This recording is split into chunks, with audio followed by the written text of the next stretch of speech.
Welcome in, everyone. Today we're unpacking a truly unique and deeply philosophical framework regarding extreme personal hardship. When devastating challenges hit a family, our modern instinct is usually to look for scientific explanations or to just view the whole event as a random tragedy. But the source material we're exploring today completely reframes how we look at our most profound emotional and physical struggles. It essentially takes agonizing pain and turns it into a highly structured, almost mathematical spiritual journey. It's a fascinating perspective on family debt, personal growth, and ultimately why we suffer. Okay, let's dive right into our roadmap. We'll be looking at 5 key areas today. First, life's homework and discernment. Second, the meaning of congenital hardship. Third, inherited family debt. Fourth, the asceticism of silent observation. And finally, records that light the world. Starting off with Section 1, Life's Homework and Discernment, and redefining our daily struggles. So, the overarching premise here is that the universe throws highly tailored challenges our way. Take the Korean word Jungbub. Now, usually this just translates to study or homework, but in this framework, we are stepping way outside the classroom. Here, study actually means personalized spiritual hardships. We're talking recurring life obstacles. According to the speaker in our source material, we humans face about 50,000 different kinds of this homework.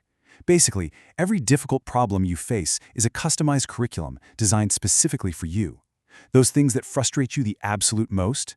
They're exactly what you're supposed to be studying to heal your own personal flaws. Moving into Section 2, the meaning of congenital hardship and confronting the unexpected.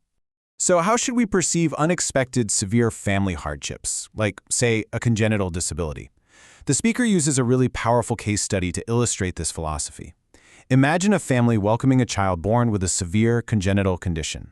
The lecture points out that in this family dynamic, the mother usually steps into the most direct, profound pain, followed by the father and then the grandparents or extended family.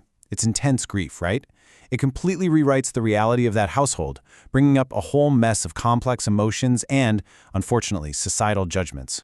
And this brings us to a pretty heavy controversial claim from the speaker. The quote is, "They are giving their life to awaken you. They often don't live past their teens or 20s. Let's unpack what the source is actually arguing here. Under this philosophy, the tragic reality that these kids often have significantly shortened lifespans isn't just viewed as some biological misfortune, it's framed as an intentional spiritual design. The idea is that the child's brief, difficult life is meant to serve as a massive wake-up call, directed right at the parents. It's a signal that their current way of living, or maybe their family's historical path, needs deep reflection and a total shift in consciousness. Now, what's really interesting about this next part? Section 3, Inherited Family Debt and Tracing the Spiritual Lineage. Here we have a direct contrast between two totally different worldviews.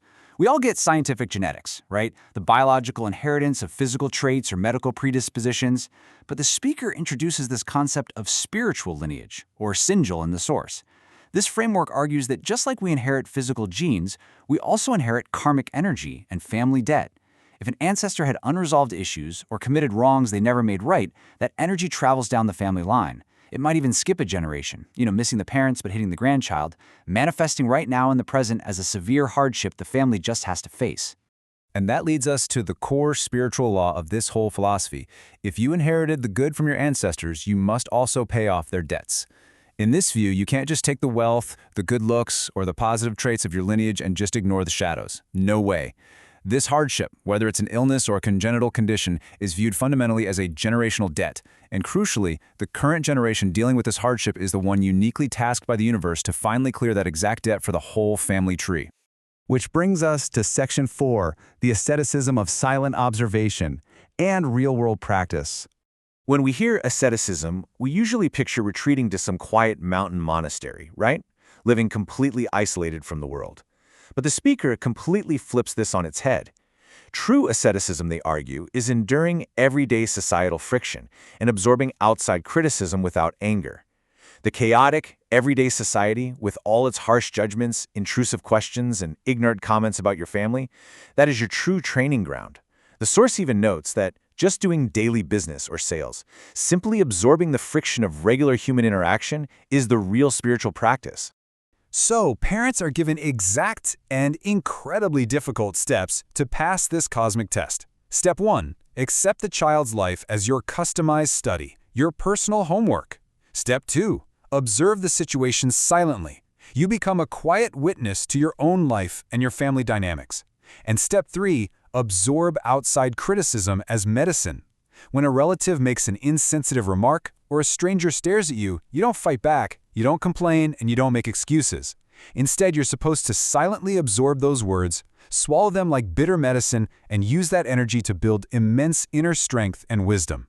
And this brilliantly illustrates just how uncompromising this practice really is. Imagine this timeline. Say you start your silent observation in year 1. You do amazing, absorbing the pain, holding your tongue for 3 whole years. But then, in year 3, someone says something so outlandish, a piece of criticism hits you so hard that you finally snap and have an outburst of anger. According to this framework, you don't just take a step back. Your spiritual progress fully resets to year 0, literally back to square 1. Losing your temper, even after years of patience, burns away all your progress and forces you to start the homework all over again from scratch. Talk about a demanding standard of self-control, right? Finally, Section 5, Records that Light the World, and the ultimate resolution. So, what is the ultimate goal of enduring all this profound pain? Like, what's it all actually for? Well, the speaker doesn't just want parents suffering in silence. There are concrete, world-changing outcomes expected here. Parents are instructed to meticulously document their daily pain, their inner turmoil, and their tears.